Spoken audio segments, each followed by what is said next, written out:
Hello students, जैसा कि आप सबको पता ही है कि हम अपनी ऑर्गेनिक केमिस्ट्री की बुक को डिस्कस कर रहे हैं। उसमें हमने रिएक्शन मैकेनिज्म कंप्लीट कर लिया था लास्ट लेक्चर में। तो आज हम स्टार्ट कर रहे हैं आइसोमेरिज्म, यानी ऑर्गेनिक केमिस्ट्री का नेक्स्ट टॉपिक है आइसोमेरिज्म। सबसे पहले हम देखते हैं कि what is isomerism. The organic compound having the same molecular formula but different structures are known as isomers. This phenomena is known as isomerism. तो यानी हम कह सकते हैं कि जिन कंपाउंड का केमिकल या स्ट्रक्चरल फार्मूला सेम होता है, जिनमें मॉलिक्यूल्स की नंबर सेम होती है, सेम कार्बन होंगे, सेम ऑक्सीजन, सेम जो भी उसमें मॉलिक्यूल्स हैं वो उनका नंबर सिमिलर होगा, लेकिन उनकी स्ट्रक्चर अगर डिफरेंट होगी तो क्या होते हैं, आइसोमर्स होते हैं। और यही फिनोमेना क्या कहलाता है, आइसोमेरिज्म।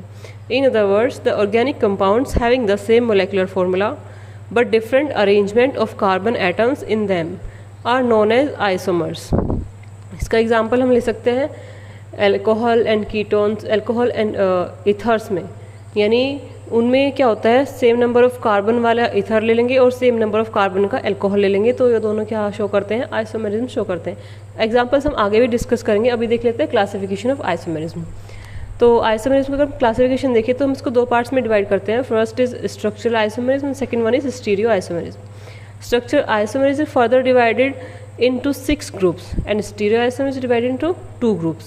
तो सबसे पहले वो 6 ग्रुप्स कौन से हैं स्ट्रक्चरल आइसोमेरिज्म के, वो चेक करते हैं। First is chain, second positional isomerism, third functional isomerism, fourth ring chain isomerism, fifth metamerism and sixth is tautomerism. ऐसे ही स्टीरियो आइसोमेरिज्म के कौन से हो जाते हैं, geometrical isomerism and optical isomerism. अब इनको हम आगे डिटेल में स्टडी करेंगे, सबको एक एक सिंगल लेकर के। चलिए देखते हैं। सबसे पहले हम देखते हैं स्ट्रक्चरल आइसोमेरिज्म को।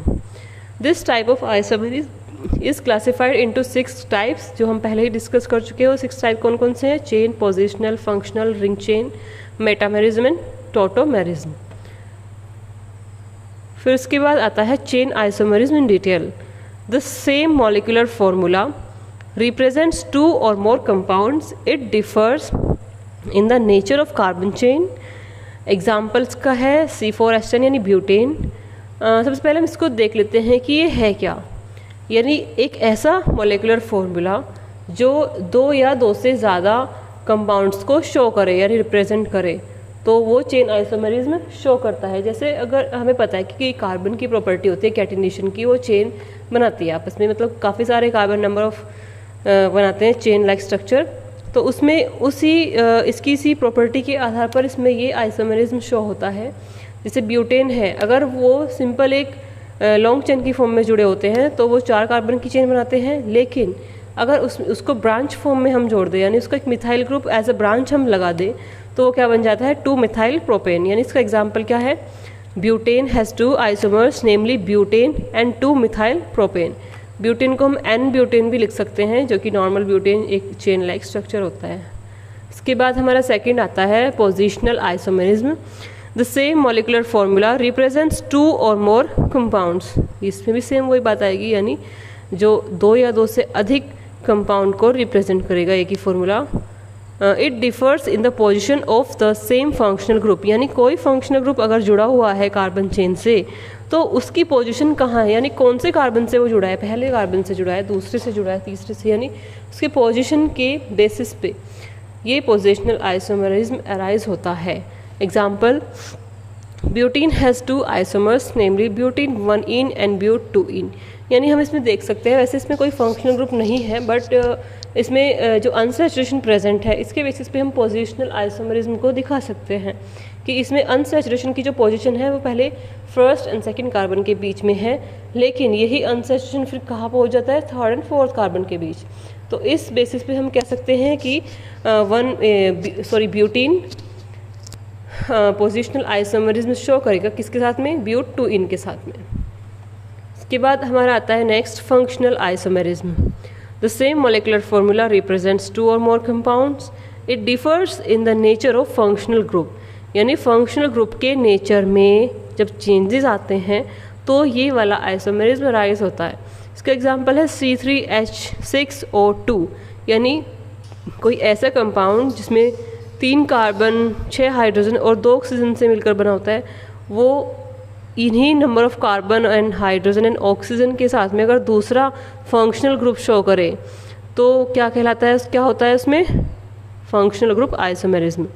जैसे फर्स्ट इसमें एक बन सकता है प्रोपियोनिक एसिड, 3 कार्बन से प्रोपियोनिक एसिड बनेगा CH3 CH2 COOH, और साथ ही साथ इसमें इसका जो आइसोमर हो जाएगा वो क्या हो जाएगा, मिथाइल इथेनोएट, यानी बाद में RCOOR बन के इसका डेरिवेटिव हो जाता है। इसके बाद आता है metamerism isomerism. The same molecular formula represents 2 or more compounds. It differs in the nature of alkyl groups attached to the same functional group. Example, diethyl ether and methyl propyl ether are metameric isomers. यानी कि जब alkyl group जो attach होते हैं एक ही functional group के साथ तो वो इस तरह का आइसोमेरिज्म शो करते हैं, मेटामेरिज्म हम जिसको बोलते हैं। जिसमें ईथर है, ईथर में हमें पता है ये फंक्शनल ग्रुप इस तरह का है, इसमें दोनों तरफ मिथाइल ग्रुप प्रेजेंट होता है, R group alkyl group present होंगे, कितने भी कार्बन के हो सकते हैं वो। तो अगर इनका नंबर चेंज होता रहता है तो उसके बेसिस पे जो आइसोमेरिज्म अराइज होती है उसी को बोलते हैं मेटामेरिज्म। पहले इसमें जो फर्स्ट वाला कंपाउंड है डाइथाइल एथर, इसमें ऑक्सीजन के दोनों तरफ 2-2 कार्बन वाले यानी एल्काइल ग्रुप है, इथाइल ग्रुप, लेकिन नेक्स्ट में जो उसका आइसोमर है उसमें एक तरफ एक मिथाइल ग्रुप है, दूसरी तरफ प्रोपाइल यानी 3 कार्बन वाला। इस तरह से number of methyl alkyl group की बेसिस पे मेटामेरिज्म शो करते हैं कंपाउंड्स। एंड नेक्स्ट आता है ring chain isomerism. The same molecular formula represents 2 और more compounds. It differs in the mode of linkage of carbon atom, यानी carbon atom किस तरह से लिंक करता है, लिंकअप यानी डबल बॉन्ड से लिंकअप होता है या फिर सिंगल बॉन्ड से, इसके बेसिस पे ही रिंग चेन आइसोमेरिज्म अराइज होता है। The isomers have either open chain और क्लोज चेन, क्योंकि जैसे नाम से ही पता चल रहा है रिंग और चेन, यानी या तो रिंग बनेगी क्लोज स्ट्रक्चर होएगी या फिर ओपन चेन लाइक स्ट्रक्चर होगी। तो इससे क्या बनता है, एग्जाम्पल्स का propane and cyclopropane R ring chain isomers, इसके एग्जाम्पल नोट करेंगे। नेक्स्ट हमारा आता है tautomerism isomerism. The same molecular formula represents 2 or more compounds. It exists in dynamic equilibrium with each other. It can be present in many forms such as nitroform and oxyform, ketoform and enolic form.